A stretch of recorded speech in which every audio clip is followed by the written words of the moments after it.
Hello friends, welcome to Gayatri guides. तर आज आपला दुसरा व्हिडिओ आहे ज्याच्यामध्ये आपला युनिट 3, 4 आणि 5 मी कव्हर करून घेणार आहे. ऑडिओ लेसन आहे. इम्पॉर्टंट क्वेश्चन विथ एक्सप्लेनेशन तर 5-5 क्वेश्चन मी प्रत्येक चॅप्टरचे घेतलेले आहे जे मला इम्पॉर्टंट वाटतील ते. त्यातले कमीत कमी 15 क्वेश्चन्स असतील किंवा मग काही 10 क्वेश्चन्स असतील. त्यातले मिनिमम 4 क्वेश्चन तुम्हाला येणार म्हणजे 15 ते 16 मार्क्सला तुमचे क्वेश्चन्स जे आहे ते येणार आहे. ठीक.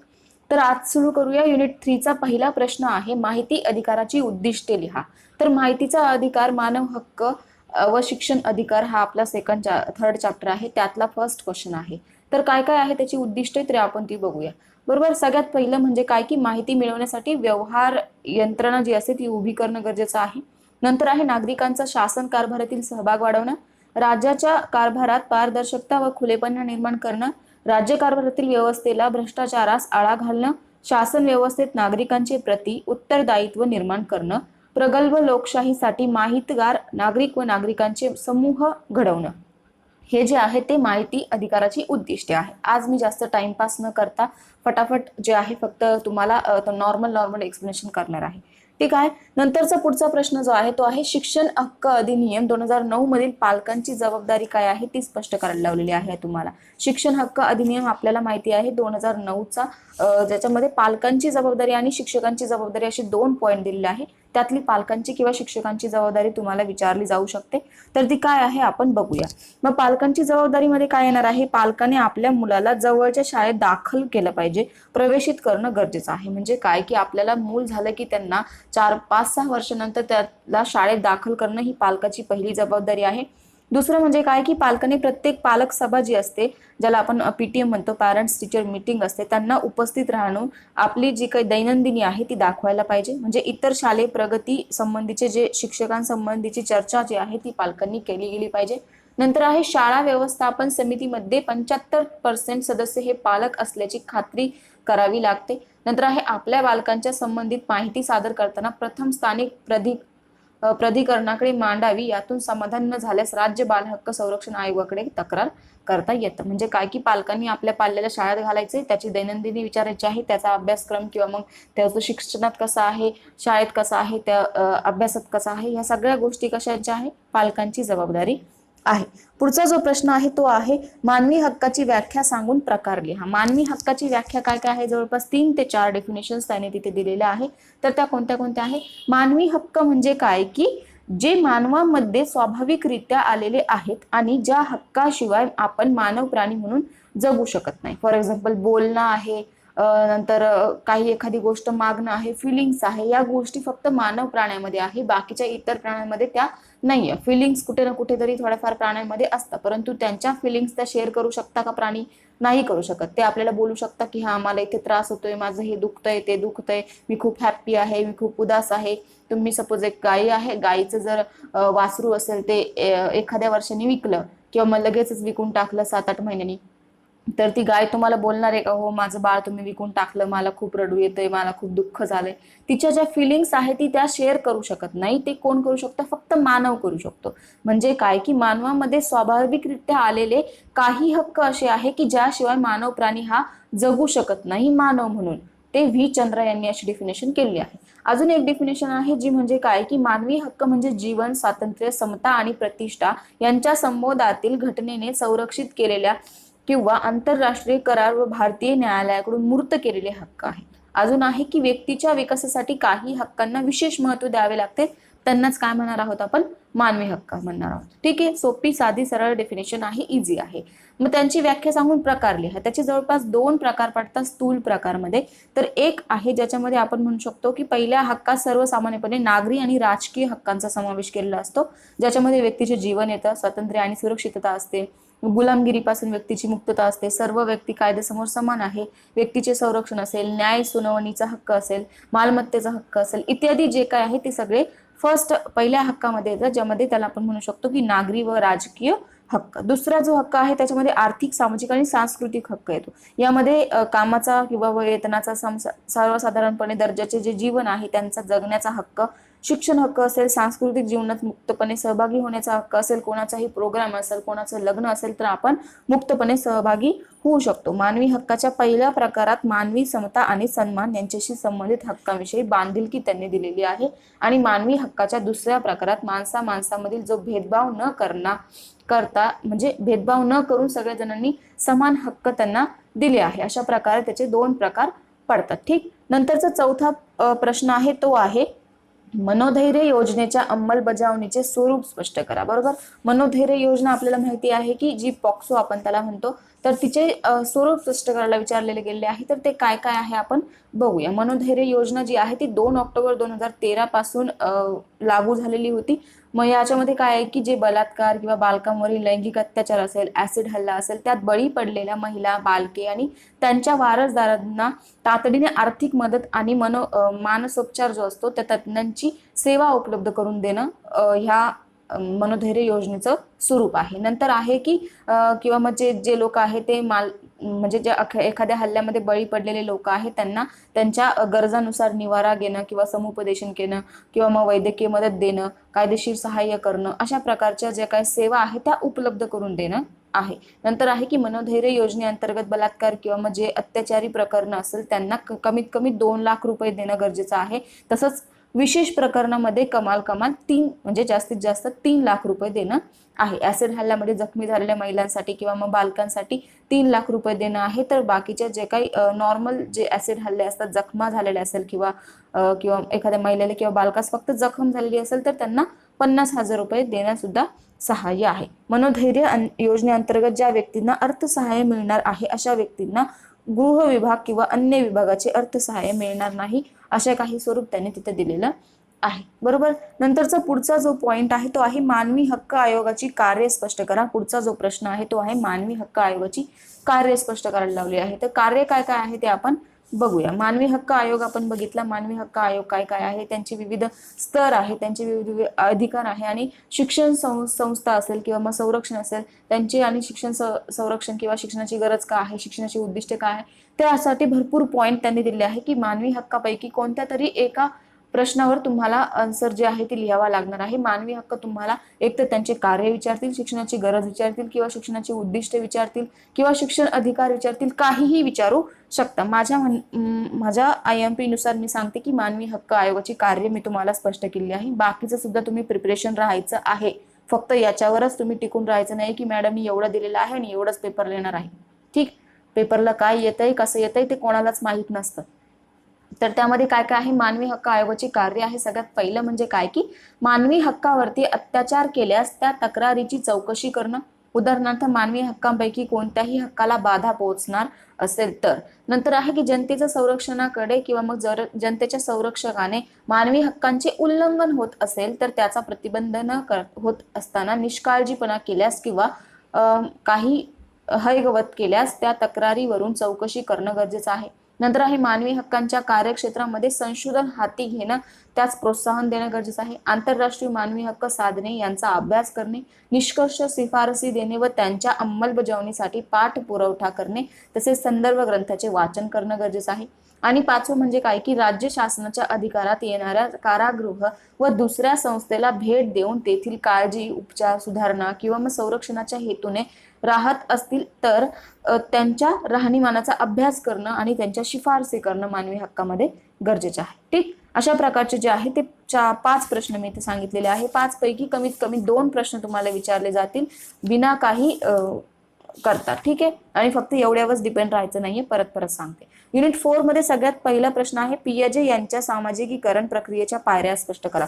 खूप वेळेस सांगते की पियाजे असेल किंवा मग ज्या काही थिरीज आहेत त्या करून ठेवा. लर्निंग थिरीज गरजेच्या आहे, कारण मागच्या ज्या काही प्रिव्हियस इयर क्वेश्चन पेपर आहे त्यामध्ये पियाजे, वायगोस्की, आसुबेल आणि ब्रुनर आहे.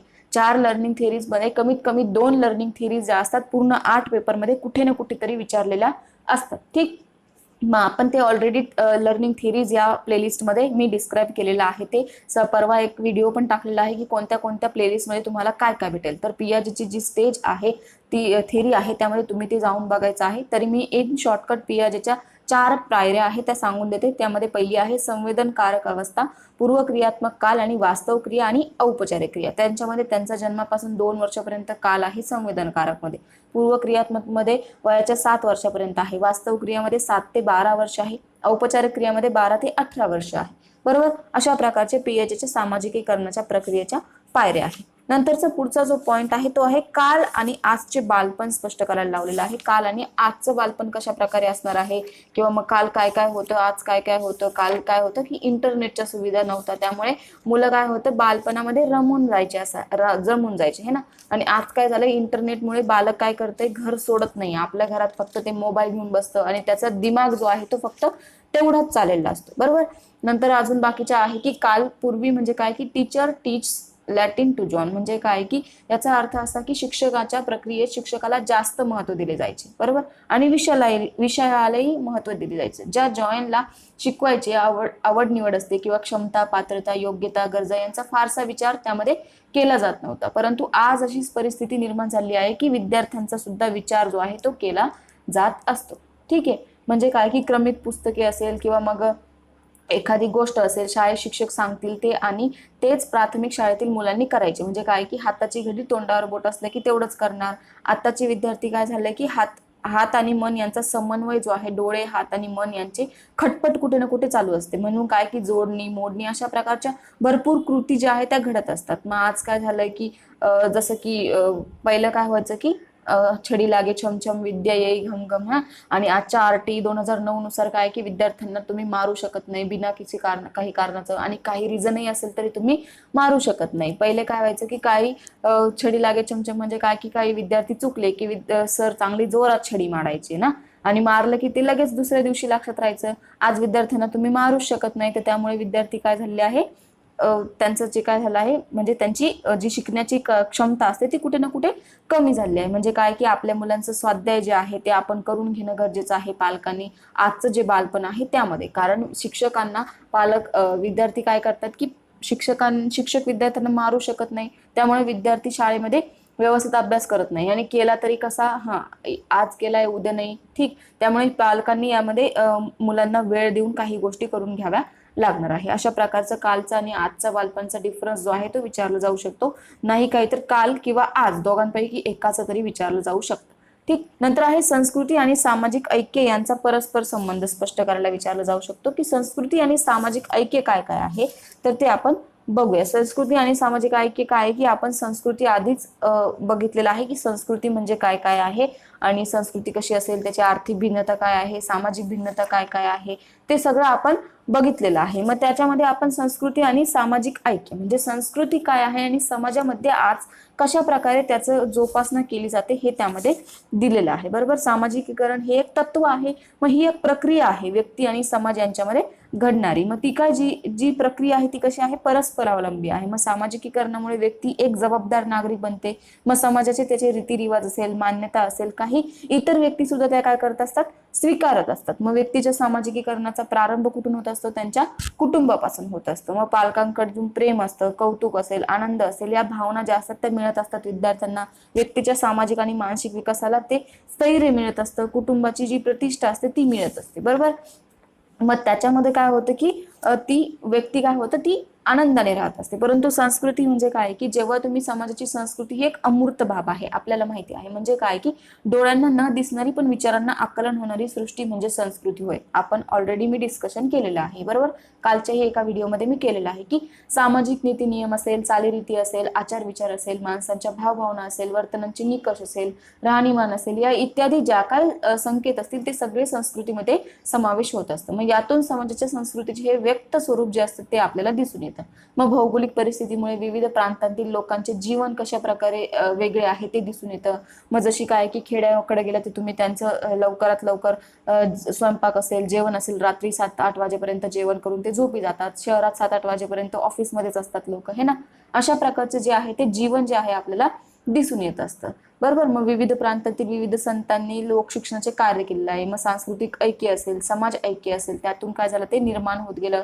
मग महाराष्ट्र संत निवृत्ती असेल, नामदेव, सोपान, मुक्ताबाई, नंतर गोरा कुंभार आहे, या संतांचे कार्य अवलौकिक आहे. बरोबर. उत्तरेस तुलसीदास आहे, गुजरातमध्ये नरसिंह मेहता आहे, कर्नाटकमध्ये संत बसवेश्वर आहे. अशा प्रकारचे जे आहे आध्यात्मिक समाजाला त्यांनी काय केलं आहे, जातीभेद नष्ट करून त्यांनी एक वारसा दिलेला आहे. मग संगीत, नृत्य, नाट्य या कलेतील आविष्कार पद्धती प्रत्येक प्रांतात भिन्न भिन्न असतील, परंतु आशय जो असतो तो सेम असतो. बरोबर. जसं की मी तुम्हाला ह्या पद्धती सांगते, सगळ्या ज्या थेरीज सांगते, लर्निंग थेरी, त्या कुठेही गेला, तुम्ही कोणत्याही स्टेटमध्ये गेला तरी लर्निंग थेरी सगळ्या सेम आहे. फक्त त्यांचा जो काय लँग्वेज आहे, त्यांची कन्स्ट्रक्ट करण्याची जी काही पद्धती आहे, म्हणजे त्यांची शिकवण्याची पद्धती आहे ती वेगळी आहे. बरोबर. मग तुम्ही आता सर्च केलं तर सीईटी साठी तुम्हाला पियाजेच्या थेरीज असतील, वायगॉस्कीच्या थेरीज असतील, त्या थेरीज काय आहे, हिंदीतून आहे, परंतु मी काय करते, मराठीतून टीच करते. म्हणजे काय की स्टेट वाईज तुमची फक्त लँग्वेज चेंज होणार आहे, परंतु आशय काय असणार आहे, एकच असणार आहे. त्याला काय म्हणणार आहोत आपण, सांस्कृतिक भिन्नता आणि संस्कृती आणि सामाजिक ऐक्य यांचा परस्पर संबंध. ठीक आहे. नंतरचा चौथा प्रश्न आहे तो आहे सामाजिकीकरणाचा सिद्धांत स्पष्ट करा. इम्पॉर्टंट आहे, मोठा प्रश्नामध्ये विचारलं जाऊ शकतं. काय काय आहे तर ते आपण बघूया. त्याच्यामध्ये जवळपास 9 ते 10 पॉईंट पडतात. तर ते काय आहे की ते आपण बघूया. मग व्यक्ती समाजभिमुख होण्यासाठी चांगले सामाजिक वातावरण मिळवणं त्याला आवश्यक असतं. बरोबर. मग या दृष्टीने सामाजिकीकरणाचा सिद्धांत विचार केला जातो. मग त्यामध्ये जवळपास 10 प्रकार पडतात. तर त्यातला पहिला आहे सहानुभूतीपूर्व व्यवहार. मग त्यात काय आहे की लहान मूल जन्मल्यानंतर काही वर्ष म्हणजे 1, 2, 3 वर्ष काय असतं ते परावलंबी असतं. म्हणजे ते आपल्या ज्या काही प्राथमिक नीड असतील, प्राथमिक गोष्टी असतील त्या पूर्ण करण्यासाठी आई वडिलांवर अवलंबून असतं. मग मुलांच्या सर्व गरजा कुटुंबात पूर्ण होत असतात. मुलाला आपल्या गरजांची परिपूर्णता दुसऱ्याकडून करून घ्यावी लागते. मग अशा वेळी त्याला सहानुभूतीची वागणूक मिळाली तर त्याची वाढ निकोप होत असते आणि सामाजिकीकरणास ती मदत मिळत असते. त्याला आपण म्हणणार आहोत सहानुभूतीपूर्ण व्यवहार. दुसरा आहे सहकार्य. मग सहकार्याची प्रवृत्ती हा समाजीकरणाचा एक प्रमुख सिद्धांत आहे. यामध्ये काय होतं की व्यक्तीचे समाजीकरण होण्यासाठी समाजाला श्रेय द्यायला पाहिजे. बरोबर. म्हणजे काय की जेव्हा तुम्हाला काहीतरी मोठं व्हायचं आहे, सपोज तुम्हाला एक लिडरशिप हाती घ्यायची असेल तर तुम्हाला समाजामध्ये राहणं गरजेचं आहे. तुम्हाला समाजामध्ये श्रेय मिळवलं पाहिजे. कारण समाजामध्ये सामाजिकीकरणामध्ये समाजशीलतेची भावना जी असते ती जास्त प्रमाणात रूढ झालेली असते. मग या समाजशीलतेत सहकार्याची भावना महत्वाची असते. नंतरचा तिसरा पॉइंट आहे तो आहे सामाजिक निर्देशन. मग सामाजिकीकरणाची क्रिया यशस्वी होण्यासाठी समाजाचे निर्देशन प्राप्त होणं गरजेचं आहे. मग त्या निर्देशनानुसार माणूस किती कृती करतोय, व्यक्तीच्या व्यवहाराचे निर्देशन समाजाद्वारे कसे घडते ते त्यांनी दिलेलं आहे. पुढचं आहे आत्मीयता. मग लहान मूल त्यांच्या कुटुंबात हळूहळू मोठे होत असतं. मग त्याला कुटुंबातील इतर सदस्यांकडून प्रेम मिळत असतं. बरोबर. मग त्यांच्यात मनात कुटुंबाबद्दल काय असतं, सगळ्यांबद्दल आत्मीयता असते, प्रेम निर्माण होत असतं. त्यातूनच आपला आणि परक कोण हे त्याला तो भेद जो असतो तो करण्याची क्षमता मुलास प्राप्त होत असते. त्याला म्हणायचं आहे आत्मीयता. नंतर आहे अनुकरणशीलता. मग मुले अनुकरणातून शिकत असतात. बरोबर. मग मोठ्या व्यक्ती जसं वागताय तसंच मुलं शिकत असतात. मोठ्या व्यक्तीचं अनुकरण करण्याची सहज प्रवृत्ती जी असते ती मुलामध्ये येत असते. मग मुलं ज्यांच्या सहवासात वाढतात त्यांच्या वागण्या बोलण्याने इतर व्यवहाराचे मूल अनुकरण करत असतं. त्यातूनच त्याच्या व्यक्तिमत्वाचा विकास काय होत असतो, होत असतो. बरोबर. नंतर आहे कौटुंबिक प्रभाव. मग माणसाच्या जीवनात कुटुंब ही त्याची पहिली पाठशाळा मानली जाते. मग या ठिकाणी केले जाणारे जे संस्कार असतात ते कायम टिकणारे असतात. मग समाजशीलतेचे शिक्षण असेल किंवा मग व्यक्तीला कुटुंबातून प्राप्त होणारे शिक्षण असेल ते कुठून भेटतं, समाजातूनच भेटत असतं. बरोबर. त्याला म्हणायचं आहे कौटुंबिक प्रभाव. नंतर आहे पालन पोषण. मग मुलांचे पालन पोषण कुटुंबात ज्या प्रकारे होत असतं त्या प्रकारे त्याचे व्यक्तित्व जे असतं ते निर्माण होतं. आपण जशा प्रकारे मुलांना वळण लावणार आहोत तशा प्रकारे त्याचं व्यक्तित्व जे आहे ते निर्माण होत असतं. मग मुलाला आई वडिलांकडून प्रेम, जिव्हाळा, माया, लाड, कौतुक इत्यादी ज्या गोष्टी आहेत त्या मुलांच्यावर चांगले संस्कार आपोआप होतात. मग अन्यथा मुले काय होतात, तसं संस्कारित होत नाही. म्हणजेच मुलांच्या सामाजिकीकरणास पालन पोषण हा घटक देखील खूप जास्त गरजेचा आहे. पुढचा आहे शिस्त. मग व्यक्तित्वाची जडणघडण होताना शिस्त हा घटक महत्वाचा आहे. मुलांना त्यांच्या चांगल्या कामासाठी शाबासकी, प्रोत्साहन व वाईट कामासाठी शिक्षा मिळाली की त्यातून त्यांना काय होतं, शिस्तीची सवय लागते. मुलांमध्ये सद्विचार व सद आचार यांची जाणीव जी आहे ती होत असते. मग जीवनात यशस्वी प्राप्ती असेल किंवा मग यश प्राप्तीसाठी मिळवण्यासाठी शिस्त आवश्यक आहे हे समजतं. बरोबर. नंतर आहे आदर्शापासून प्रेरणा. मग प्रत्येक जे काही लहान मूल आहे किंवा मग लहान मुलांसमोर, विद्यार्थ्यांसमोर उत्तम आदर्श असतील तर त्यापासून ते काय झालं असतं, प्रेरणा घेत असतात. मग त्या आदर्शांचा प्रभाव त्यांच्या वर्तनावर होत असतो, त्यातून चांगले व्यक्तिमत्व मुलांमध्ये निर्माण होण्याची जी असते ती मदत मिळत असते. नंतर आहे मानव कल्याण. मग समाजात चांगले सुजाण नागरिक असतील तर सद्विचार जे आहे ते घडत असतात. मग या सद्विचारातून सदाचारातून मानवी कल्याणाकडे समाजाची वाटचाल होताना दिसते. मग व्यक्तीचे लहानपणापासून आत्मसात केलेले जे चांगले गुण असतील ते परिवर्तन मानवी कल्याण साधण्याच्या मनोवृत्तीमध्ये होत असते. मग हा सामाजिकरणाचा उच्चतम बिंदू आहे. बरोबर. मग व्यक्ती समाजाचा एक क्रियाशील सदस्य आहे, त्यामुळे ती पात्रता निर्माण करणं हे सामाजिकीकरणाचे उद्दिष्ट आहे. मग या सामाजिकीकरणातून प्रत्येक स्व किंवा किंवा अहंभाव जो आहे तो महत्वाचा आहे. मग या दृष्टीनेच काय केलं आहे, कुले यांनी तो सिद्धांत जो आहे तो ठरवलेला आहे की C.H. कुले यांचा प्रतिबिंबित स्व अथवा दर्पणात्मक सिद्धांत जो आहे तो त्यांनी ठरवलेला आहे. सामाजिकीकरणाचा सिद्धांत आपण त्याला म्हणतो. मग सामाजिकीकरणाच्या सिद्धांताचे हे 10 घटक आहे. त्यानंतर कुले यांचा दर्पणात्माचा सिद्धांत त्यांनी स्पष्ट केलेला आहे. ठीक. असा चौथा प्रश्न होता. तर 5वा प्रश्न आहे कुले यांचा दर्पणात्मक सिद्धांत. मग आपण बघितलं की समाजाची जी क्रियाशील सदस्य आहे त्यासाठी एक स्व असतो किंवा असतो किंवा मी जो असतो आय ज्याला आपण म्हणू शकतो ती एक महत्वाचा घटक असतो. मग यानुसार कुले यांनी काय केलं आहे, दर्पणात्मक प्रतिबिंबित्व स्व जे आहे ते त्यांनी सांगितलेलं आहे. ती पूर्ण डिस्क्रिप्शन, पूर्ण व्हिडिओ जो आहे तो ऑलरेडी मी डिटेल व्हिडिओ अपलोड केलेला आहे, त्यामुळे तो तिथे जाऊन तुम्ही बघून घ्यायचा आहे. पुढचा 6वा प्रश्न आहे तो आहे मीड यांचा सामान्यीकृत इतर सिद्धांत स्पष्ट करा. मीड यांचा सामान्यीकृत इतर सिद्धांत जो आहे तोही मी लवकर तुम्हाला टीच करेन, परंतु इथे तुम्हाला हा प्रश्न मी दिलेलाच आहे तर इन शॉर्टकट तुम्हाला सांगून देते. बरोबर. मग सामान्यीकृत इतर म्हणजे काय, द जनरलाइज ऑर्डर म्हणजे काय की जॉर्ज हर्बर्ट मीड यांनी सामाजिक अंतरक्रियातून स्व किंवा मीची निर्मिती केलेली आहे. मग या सामाजिक अंतरक्रियेमुळे स्व किंवा मीचे स्वरूप जे असते ते ठरत असतं, स्पष्ट होत असतं. मग मीडच्या मते व्यक्तीचे माइंड ज्या प्रक्रियेतून तयार होतं त्या प्रक्रियेचा एक भाग म्हणजे स्वकल्पनेने संपादन होय. म्हणजे काय की एखादी प्रक्रिया असेल, फॉर एक्झाम्पल माणूस खूप जास्त हॅप्पी असेल, ठीक आहे, तर त्याच्या माइंडमध्ये तेव्हा जी प्रक्रिया तयार होती त्या प्रक्रियेचा एक भाग म्हणजे स्वसंकल्पना असं त्यांनी म्हटलेलं आहे. मग व्यक्ती स्वतःचा जो निर्देश करत असतो, जी संकल्पना असते ती त्याच्यावर आधारलेली असते. मग व्यक्ती इतर माणसांमध्ये संबंधात येते किंवा मग त्यांच्या दृष्टिकोनातून ती आपल्या वर्तनाचे मूल्यमापन करत असते. ही दुसऱ्याच्या दृष्टिकोनातून स्वतःचा विचार करण्याची क्षमता व्यक्तीच्या अंगी असल्यामुळे तिला स्वतःची जाणीव होत असते. बरोबर. म्हणजे आपण समोरच्याला विचारतो बघा, एखाद्या प्रोग्रामला जायचं असेल तर आपण व्यवस्थितपणे कपडे वगैरे घालून येतो, समोरच्याला विचारतो मी कसा दिसतोय, म्हणजे काय की समोरचं तुम्हाला सांगणार की तुम्ही छान दिसताय की घाण दिसताय की कशी दिसताय. मग तेव्हा त्याच्या नजरियातून तुमची जी काही मिळणारी जी काही संबंधित वर्तन असेल किंवा मग ती दुसऱ्याच्या दृष्टिकोनातून जो स्वतःचा विचार आहे तो आपण ठरवत असतो, ती जी क्षमता असते त्याला काय म्हणणार आहोत आपण, मीड यांनी सांगितलेला दर्पणात्मक आहे. मग इतरांच्या प्रतिक्रियांचे संवेदन यापूर्वी स्वकल्पना मर्यादित नसते. बरोबर. मग स्व हा काय असतो, एक स्वतःहून कृती करण्याचा ऍक्टिंग एजंट आपण त्याला म्हणू शकतो. म्हणजे इतरांनी तुम्हाला सांगितले की हो तुम्ही खूप छान दिसताय, परंतु जोपर्यंत तुमच्या मनाला वाटणार नाही की तुम्ही हा खरंच खूपच छान दिसताय तोपर्यंत तो जो आहे काय असणार आहे, स्वतःहून कृती करणार नाही, त्याला आपण काय म्हणणार आहोत, ऍक्टिंग एजंट असं म्हणणार आहोत. मग या कृतीशील स्वला मीडने आय असं संबोधलेलं आहे. मग स्वतःला मी असे नाव दिलं आहे. मी हा विषय ऑब्जेक्ट आहे, आय हा सब्जेक्ट आहे आणि आय आणि मी यांच्यात सतत चालणाऱ्या ज्या आंतरक्रिया असतात त्याने मीडने काय केलं आहे, त्या आंतरक्रियेवर भर दिलेला आहे. मी हा स्वचा सामाजिक घटक आहे, तो इतरांच्या दृष्टिकोनांनी व अभिवृत्तींनी बनलेला असतो.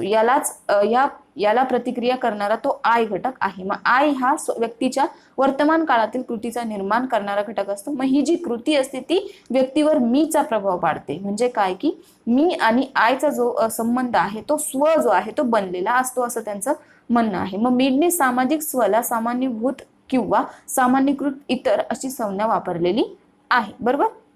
मग या सामान्यीकृत इतर बाबत मीडचे स्पष्टीकरण काय आहे, महत्वाचं आहे. मग त्याने काय केलं आहे की व्यक्तीच्या परपक्व किंवा मग ज्या काही अवस्था आहे त्याने त्या मीडने सामान्यीकृत मधून काही अवस्था मांडलेल्या आहे. जवळपास 3 अवस्था त्यांनी मांडलेल्या आहे. तर पहिल्या अवस्थेमध्ये त्यांनी काय म्हणजे त्यांचा इतर जो सिग्निफिकंट ऑर्डर असतो, ज्याला आपण म्हणतो की महत्वाच्या इतर व्यक्तींचे संबोधले जाते. मग व्यक्तीला स्वसंकल्पनेत मीच्या जडणघडीत सिग्निफिकंट ऑर्डरचा वाटा महत्वाचा असतो. मग त्याच्या 3 अवस्था त्यांनी मांडलेल्या आहे. पहिली अवस्था आहे ज्याला म्हणतो आपण अनुकरणात्मक वर्तनाची अवस्था, म्हणजे स्टेट ऑफ इमिटिव्ह ऍक्ट. मग ही जी अवस्था आहे ती वयाच्या दुसऱ्या वर्षीपासून सुरू होते. मग या अवस्थेत मूल घरातील व्यक्तींच्या वर्तनाचे अनुकरण करत असतं. बरोबर, म्हणजे काय की व्यक्तीचे आई वडील असेल, बाकी जे काही इतर लोक असतील ते कसे वागतायत त्यांचं बघून मूल काय करत असतं, या अवस्थेमध्ये, पहिल्या अवस्थेमध्ये अनुकरणात्मक वर्तनाची अवस्था याला आपण म्हणू शकतो. दुसरी अवस्था आहे क्रीडा अवस्था, म्हणजे प्ले स्टेज. ही जी अवस्था असते ती वयाच्या 3ऱ्या वर्षापासून सुरुवात होते. या अवस्थेत मुलाला आपल्या खेळण्यात आई वडील, मोठी बहीण, भाऊ बहीण यांच्या भूमिका करण्यास आवडत असतं. म्हणजे काय की या वयामध्ये मुलं काय करतात, एक तर आई वडील त्यांना घेऊन खेळत असतात किंवा मग त्यांची भूमिका करत असतात. माझी मम्मी अशी बोलली, माझा पप्पा असा बोलला, किंवा मम्मी अशी हसते, पप्पा तसा हसतात, असे काय असतं ते भूमिका करायला आवडतात. मग मुलं आपल्या वर्तनाचे मूल्यमापन इतरांच्या दृष्टिकोनातून करण्यास शिकत असतात. तिसरी स्टेज म्हणजे काय की खेळाची स्टेज आहे, गेम स्टेज. यामध्ये काय होतं की मुलाचा सामाजिक अनुभव जसा जसा वाढत जातो तसं तसं ही जी स्टेज आहे ती अवस्था निर्माण होत असते. मग दुसऱ्या अवस्थेत लहान मुलात दुसऱ्या व्यक्तीच्या भूमिकेतून स्वतःविषयी विचार करण्याची क्षमता जी असते ती निर्माण होत असते. मग तिसऱ्या गेम स्टेजमध्ये मात्र समूहातील किंवा समाजातील सर्वांच्या सामान्य दृष्टिकोनातून व्यक्ती स्वतःचा विचार करण्यास शिकत असते आणि व्यक्तीचा परिपक्व मी असा निर्माण होत असतो. मग वरील जे काही सिद्धांत आपण बघितले ते सामाजिकीकरण उत्तम नागरिक घडवण्यासाठी पोषक सिद्धांत आहे असं मीडने म्हटलेलं आहे. बरोबर, ठीक. अशा प्रकारे 6वा प्रश्न होता. नंतरचा 7वा प्रश्न जो आहे तो आहे बालकाच्या पालन पोषण पद्धती व त्यामध्ये पालकांची भूमिका काय काय आहे, तर ते आपण बघूया. मग आपण ऑलरेडी बघितलेलं आहे की बालकांच्या पालन पोषण पद्धती काय काय आहे. त्यामध्ये जवळपास 4 पद्धती आहे. मग कुटुंब आणि अर्थ व स्वरूप असेल, कुटुंब आणि बालक संबंध असेल. मॅक आयवोर जो आहे त्याच्या शास्त्रज्ञानानुसार काय आहे की प्रजोत्पादन व प्रजासंगोपन करण्याची हेतूने जोडलेले जर संबंधावर आधारलेली अशी आटोपशीर परंतु टिकाऊ समूहाला आपण कुटुंब म्हणतो. कुटुंब काय आहे ते ऑलरेडी आपण बघितलेलं आहे. मग पालन पोषण पद्धतीमध्ये जवळपास त्यांनी संगोपन व सुरक्षा आहे, जवळपास 5 ते 7 पद्धती दिलेल्या आहेत. तर ती आहे संगोपन आणि सुरक्षा पद्धत आहे सगळ्यात पहिले. नंतर आहे मूलभूत गरजा, म्हणजे बालकांच्या ज्या आर्थिक गरजा असेल, सामाजिक गरजा असेल, मानसिक गरजा असेल, त्या बालकाला कुठून पूर्ण होतात, कुटुंबातून पूर्ण होतात. नंतर आहे शिक्षण, नंतर नैतिक शिक्षण आणि मूल्य संस्कारांची गरज, जसं की आदर, सेवा, त्याग, सहानुभूती इत्यादी संस्कार जे आहे, मूल्यांचे संस्कार कुटुंबाकडून होत असतं. आणि हे मूल्य शिक्षण जे आहे ते पालकांकडून अनौपचारिकरित्या दिले जात असतं. मग कुटुंबातील जी वृद्धांची काळजी घेणं, सेवा करणं, यातून आदरभाव संस्कारांचा संस्कार जो आहे तो नकळतपणे मुलांवर घडत असतात. नंतर आहे नागरिकत्वाचे संस्कार आहे, ज्यामध्ये अंधश्रद्धा निर्मूलन असेल, ग्राम स्वच्छता असेल, हे जे असतं ते नागरिक कुठून करत असतं, कुटुंबाकडून जी तयारी असते ती सगळ्यात पहिले करत असतं. म्हणजे काय की घरात काहीतरी सांडलेलं आहे, मग जेव्हा आपण म्हणजे मुलाकडून जर सांडलं असेल तर त्याला आपण विचारू किंवा मग सांगू की हो तेवढं क्लीन करून घे, तेव्हा ते संस्कार जे आहे, स्वच्छताचे संस्कार त्यांना घरातून मिळाले पाहिजे, तेव्हाच ते नागरिकत्वाचं जे संस्कार आहे ते शिकू शकतात. नंतर आहे व्यवसायाची निवड करणं. जसं जसं काय होतं की पूर्वीच्या काळी काय होतं की पिढ्याने पिढ्या तोच व्यवसाय चालू द्यायचा, परंतु आता जो आहे प्रत्येकाचा व्यवसाय चूज करण्याची निवड बालकाला आहे. नंतर आहे बालपणीचे पालन पोषण आहे. ठीक, अशा प्रकारच्या पद्धती त्यांनी दिलेल्या आहे, परंतु त्याच्यामध्ये त्यांची पालकांची भूमिका काय आहे ती आपण बघूया. मग पालकांची भूमिका काय असणार आहे तर ती आपण बघूया.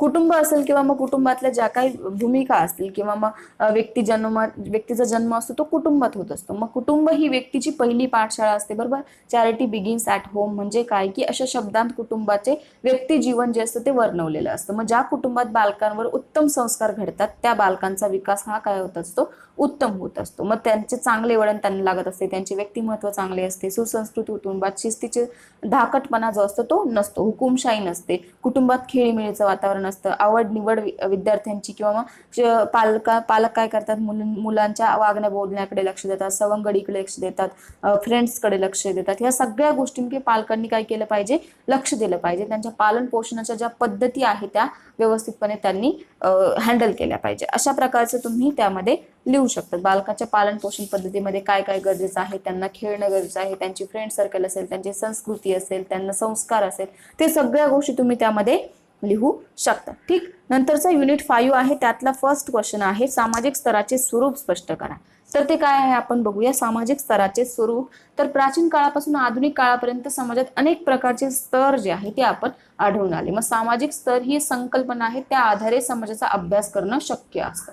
मग स्तरीकरणामध्ये काय होतं की व्यक्तीचा आणि समाजाचा जो दर्जा असतो, स्थान जे असतं ते ठरवलं जातं. या बाबींचा समावेश त्यामध्ये केला असतो. मग समाजातील विविध घटक असेल एकाच पातळीवर किंवा समान पातळीवर दिसत नाही, बरोबर. श्रीमंत गरीब असेल, माल मजूर असेल, वर्ग जातीनुसार गट जो असतो तो तयार केलेला असतो. त्यामध्ये त्याचे स्वरूप ठरवलेलं आहे. त्याच्यात आकस्मिक रीतीने निर्माण होणारे स्वरूप आहे, जन्म व कर्तृत्वात स्थान आहे, गतिशीलतेस वाव आहे, असमानतेची जाणीव आहे, व्यक्तीच्या योग्यतेनुसार कार्य, सामाजिक चढ उतार, अशा प्रकारचे स्वरूप त्यांनी तिथे दिलेला आहे. पुढचा जो प्रश्न आहे तो आहे समाजात गरीब श्रीमंत स्तर निर्माण होण्याची कारणे काय काय आहे. मग कारणे काय काय आहे ते आपण बघूया. गरीब श्रीमंत स्तर जो आहे तो का तयार होतो. तर पहिली गोष्ट म्हणजे काय की समाजातली जी काही गरीब श्रीमंत स्तर आहे ती आर्थिक विषमता निर्माण होण्यामुळे तयार होत असतो. म्हणजे काय की आर्थिक विषमता ही शाहीतील एक मोठी समस्या आहे. मग संपत्तीचे न्याय वितरण नाही झाले तर गरीब श्रीमंत स्तर काय होतं अधिक तीव्र होत जातो. नंतर देशातील नैसर्गिक साधन संपत्ती असेल मर्यादित राहिली नाही किंवा मग लोकसंख्येत मोठी प्रमाणात वाढ झाली, भारतीय समाजात श्रीमंत अधिक श्रीमंत होत गेला आणि गरीब अधिक गरीब होत गेले. मग त्यामुळे काय झालं की श्रीमंत आणि गरीब यातली जी दरी आहे ती वाढत गेली. औद्योगिकीकरणानंतर रोजगार मिळवण्यासाठी खेड्यातील लोक काय केले, शहराकडे धाव घेतली. पण उत्पन्नाची जी काही सारी उत्पन्नाची साधने जी होती ती कारखानदारांच्या मालकीमध्ये असल्यामुळे त्यांना मजुरांचे शोषण केले. मग समाजात शोषक आणि शोषित जे भांडवलदार होतं ते शेतमजूर असे वर्ग निर्माण झाले. मग गरिबांच्या दारिद्र्याचा फायदा उठवून श्रमाचा उपयोग करून भांडवलदार अधिक नफा मिळू लागले आणि मजुरांची पिळवणूक होत गेली. अशा प्रकारे दळण निर्माण झाली. नंतर आहे समाजात सामान्यपणे उच्च वर्ग असेल, मध्यम वर्ग असेल, कनिष्ठ वर्ग असेल, उद्योगधंदे, कारखाने, जमिनी यांची मालकी ज्यांच्याकडे आहे ते उच्चवर्गीय लोक होते. मग या वर्गातील लोक फक्त भांडवल, गुंतवणूक आणि त्यांचा जोरावर जो काही शरीर आश्रम होता, बुद्धिबळ असेल ते काय केले, ते खरेदी करून घ्यायला लागले. मग समाजात एक बाजूला मुठभर लोकांच्या हाती संपत्ती एक वाटलेला आली आणि बाकीच्या बहुसंख्य लोक जे आहे ते दारिद्र्यात राहत गेले. त्याच्यामुळे काय झालं की गरीब अधिक गरीब आणि श्रीमंत अधिक श्रीमंत होत गेले. त्यामुळे ही जी दरी आहे ती निर्माण होत गेली. अशा प्रकारची जी समाजात गरीब आणि श्रीमंत यांचा स्तर जो आहे तो निर्माण होण्याची कारणे आहे. नंतर तिसरा प्रश्न जो आहे तो आहे समाजातील गरीब श्रीमंत स्तर कसा कमी होईल, बरोबर. मग समाजातील जो काही गरीब श्रीमंत स्तर कसा कमी होईल ते त्यांनी तिथे सांगितलेलं आहे. अशाच प्रकारे आपण जे काय आहे तो तिथे द्यायचा आहे. म्हणजे काय की देशाची जे आर्थिक प्रगती होण्यासाठी देशाची औद्योगिकीकरण असेल किंवा मग औद्योगिक विकास होणं गरजेचं आहे. त्यामध्ये शिक्षणाची महत्त्वाची भूमिका आहे. वैज्ञानिक, तांत्रिक, व्यावसायिक शिक्षणाला महत्त्व देणं. मग या ज्या काही आवश्यक गोष्टी आहेत त्या वैज्ञानिकांनी आणि तंत्रज्ञानाची निर्मिती शिक्षणाद्वारे करणं शक्य आहे. त्यातून एक गोष्ट आहे की समाजाचा जो गरीब श्रीमंत स्तर आहे तो कमी होईल. दुसरं म्हणजे काय की अभ्यासक्रम व्यावसायिक विषयांचा समावेश करणं. म्हणजे व्यवसायाचा जो विषयामध्ये व्यवसायांचा समावेश करणं, की किमान व्यावसायिक क्षमता असेल, उद्योग क्षमता असेल, त्यांची पात्रता जी आहे ती निर्माण करणं. मग त्यामुळे प्रत्येक व्यक्ती स्वावलंबी होईल. यासाठी व्यावसायिक शिक्षण देणाऱ्या संस्थांचे प्रमाण वाढवले जाईल, बरोबर. मग आपला देश हा कृषीप्रधान देश आहे. त्यामुळे पूरक अशी शेती व्यवसाय असेल, दुग्ध व्यवसाय असेल, कुक्कुटपालन असेल किंवा मग मत्स्य व्यवसाय असेल इत्यादी ज्या काही उद्योग शिकवण्यावर भर देण्यात याचा भर जो आहे तो जास्तीत जास्त देण्याचा प्रयत्न करावा आणि या व्यवसायांचे उच्च शिक्षण देण्याची सोय उपलब्ध असावी. त्यातून जे होईल गरीब श्रीमंत स्तर जो आहे तो कमी होईल. नंतर आहे ग्रामीण विकास करण्यासाठी ग्रामीण उच्च शिक्षण आणि ग्रामीण शिक्षण संस्थांची स्थापना करण्यात यावी. सामाजिक आणि आर्थिक जी काही समता आहे ती निर्माण करण्यासाठी योग्य शिक्षण देण्याची व्यवस्था करावी. त्यासाठी योग्य नैतिक मूल्यांचे संस्कार करावे. आर्थिक व सामाजिक क्षमता जी असेल ती निर्माण होईल अशी मनोवृत्ती शिक्षणाद्वारे निर्माण करणं शक्य आहे. या गोष्टीतून काय होईल, समाजातील गरीब श्रीमंत स्तर जो आहे तो कमी करण्यात येईल किंवा कमी होईल. नंतरचा चौथा जो प्रश्न आहे तो आहे स्त्री पुरुष समभाव संकल्पना स्पष्ट करा. मग स्त्री पुरुष समभाव काय आहे ते आपण बघूया. आपल्याला माहिती आहे की पूर्व जे आहे ती स्त्री पुरुष समभाव कशा प्रकारे होता किंवा मग आता कशा प्रकारे स्त्री पुरुष समभाव जो आहे तो आपण बघूया. मग आजच्या जे काही आधुनिक युग आहे त्याच्यामध्ये मुली वाचवा, मुली शिकवा असे समाजाला सांगावे लागते. मग हे स्त्रीचे चित्र जे आहे ते समाजातील स्थान दर्शवणारे आहे. मग आपल्या संविधानामध्ये काय झालंय की मात्र स्त्री पुरुष समानता सांगितलेली आहे. मग आकाशवाणी, दूरदर्शन, वर्तमानपत्रे असेल, माध्यमे असेल, सगळीकडे काय केलं असतं स्त्री पुरुष समानतेचा समभावाचा विचार केला असतो, तरी सुद्धा काय होतं की समाजात पुरुष प्रधान संस्कृतीचा पगडा जो आहे तो अजूनही कुठे ना कुठे दिसून येतो आणि स्त्रीचे जे स्थान आहे ते गौण मानले जाते. मग स्त्री पुरुष समाज व्यवस्था, स्त्रियांच्या समाजातील दुय्यम दर्जा, त्यांच्यावर होणारे अन्याय अत्याचार असेल, मुलींचे गळतीचे जास्त प्रमाण असेल, शाळेत पटनोंदीवर मुलींची संख्या कमी असते, मुलींच्या शिक्षणाबाबत समाजाचा जो अप्रगत दृष्टिकोन आहे तो या घटकामुळे पुरुष प्रधान देश जे आहे ते घडत चालले आहे. मग सामान्यपणे आपली जी कुटुंब संस्था आहे ती पुरुष प्रधान आहे. पुरुष प्रधान संस्कृतीचा वरचष्मा जो आहे तो अनेकदा आपल्याला दिसून येत असतो. मग भारतीय समाजात स्त्रियांचा दर्जा दुय्यम राहिला आहे. मग समाजात रूढी परंपरा असेल, धर्माच्या नावावर स्त्रियांचे स्थान असेल, स्त्रियांचा सामाजिक दर्जा असेल किंवा आर्थिक क्षेत्र, राजकीय क्षेत्र यात खालच्या पातळीवर लोक जे आहे ते दिसून येत असतात. मग स्त्रियांना विकासाच्या संधी ज्या असतात त्या कमी लावलेल्या आहे किंवा मग लाभलेल्या नाहीये. त्यावरून काय झालं की परावलंबी जीवन जे आहे ते स्त्रिया जगत राहिल्या. मग स्त्रियांची निरक्षरता, अज्ञात यामुळे अवहेलना झाली. मग स्त्रियांना समाजात प्रतिष्ठा लाभण्यासाठी समाजाची एक वाणी व्यक्तिमत्वाची जी मानसिक बदल असतो तो करणं गरजेचं आहे. त्यासाठी संभाव ही संकल्पना रुजवली पाहिजे. अशा प्रकारे त्यांनी संकल्पना सांगितलेली आहे. ठीक. नंतर आहे शिक्षणातून उच्च नीच स्तर कसा दूर होईल ते त्यांनी सांगितलेलं आहे की शिक्षणातून उच्च नीच जो स्तर आहे तो कसा दूर केला जाईल. ठीक. तर ते काय आहे आपण बघूया. मग समाजातील जातीभेद व उच्च नीचता दूर करण्यासाठी ज्या समाज सुधारकांनी अथक प्रयत्न केले त्यांचा आदर्श विद्यार्थ्यांसमोर ठेवावा, पहिली गोष्ट. नंतर आहे शिक्षकांनी सगळ्यांना समान वागणूक द्यायला हवी. उच्च नीच स्तर जो आहे, गरीब श्रीमंत स्तर शिक्षकांनी त्यांच्यामध्ये विद्यार्थ्यांमध्ये करता कामा नये.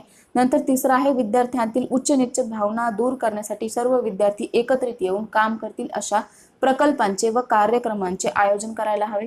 नंतर आहे सहली, चर्चासत्रे, समाजसेवा, शैक्षणिक शिबिर असेल, श्रमदान असेल, स्वच्छता अभियान असेल, या सगळ्या कार्यक्रमांतून सर्व धर्मसंभाव हे मूल्य विद्यार्थ्यांमध्ये रुजवावे. नंतर समाजातील उच्च नीच स्तर जो आहे तो नाहीसा करण्यासाठी विद्यार्थ्याला कौशल्य क्षमता निर्माण व्हावी, जसं की स्टार्टअप इंडिया असेल, स्टँडअप इंडिया असेल, यासाठी विद्यार्थ्यांचा पाया पक्का करावा. नंतर आहे विद्यार्थ्यांच्या मनावर समता, बद्धुता, मानवता अशी मनोवृत्ती विकसित करावी. त्यामुळे काय होईल, विद्यार्थ्यांमधला जो काही सामाजिक स्तर आहे तो विषमता जी आहे ती नाहीशी होण्यास मदत होईल. जे मूल्य आहे, गावाभूत घटक आहे, त्यांची रुजवणूक विद्यार्थ्यांवर झाली पाहिजे. अशा प्रकारे जो काही शिक्षणातून उच्च नीच स्तर जो आहे तो आपण दूर करू शकतो. जेव्हा तुम्ही तुमचं बाळ जे आहे ते शाळेत घालशाल तेव्हाच त्याच्या अंगी जे आहे ते सगळे गुण जे आहे व्यवस्थितपणे रूढ झाले तर त्याच्या अंगी जो आहे एक चांगला नागरिक जो आहे, आदर्श सुजाण नागरिक बनण्याचा काय होईल तो तयार होईल, बनण्यासाठी एक तयार होईल. ठीक. अशा प्रकारचे जे आजचे जवळपास 15 ते 17 प्रश्न होते. यातला जवळपास मी तुम्हाला फक्त पियाजे व्यवस्थित सांगितला, कारण पियाजे जे आहे मी ऑलरेडी थेरीमध्ये अपलोड केलं आहे, कुलेमी थेरीमध्ये अपलोड केलं आहे. 2 जे प्रश्न आहे ते ऑलरेडी मी तुम्हाला अपलोड केलेले आहे. ठीक. त्यामुळे मी ते डीपली सांगितलेलं नाहीये. बाकीचे जे आहे तुम्हाला मी वरवर सांगितलेलं आहे. तर अशा प्रकारे आजचा जो होता शॉर्ट अँड स्वीट व्हिडिओ होता. आय होप की तुम्हाला व्हिडिओ आवडत असेल. जर व्हिडिओ आवडत असेल तर लाईक, शेअर, सबस्क्राईब करायला विसरायचं नाहीये. भेटूया परत पुढच्या व्हिडिओमध्ये. Bye bye. Take care.